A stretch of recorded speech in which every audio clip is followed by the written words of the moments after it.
Тони, чух, че имаш нещо ново и нещо специално. Така е, шефе. Това тук не е за всеки. Трябва да сме много внимателни. Казаха ми, че е чисто. Чисто е, шефе.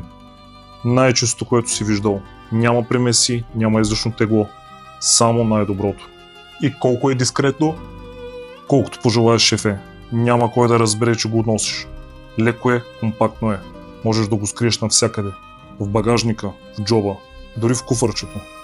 И какво става, ако нещо излезе извън контрол? Хаха, няма да стане, шефе. Тук говорим за абсолютен контрол.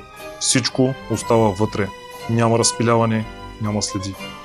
Това звучи като нещо голямо, Тони, но и нещо опасно. Опасно е, шефе, но за конкуренцията. Щом стигне до хората, няма връщане назад. Това тук е истински демон. Нека видим какво си ми донесъл. Изглежда добре, харесва ми. Добре, но слушай ме. Това остава между нас. Никой не трябва да знае, докато не решим, разбра ли? Разбрах, шефе. Това тук е за нашите хора само. Никой друг няма да има достъп до него. Виж, не правим компромиси и не губим време. Demon X ще свърши работата бързо и чисто. demon-x.com. Не се бави.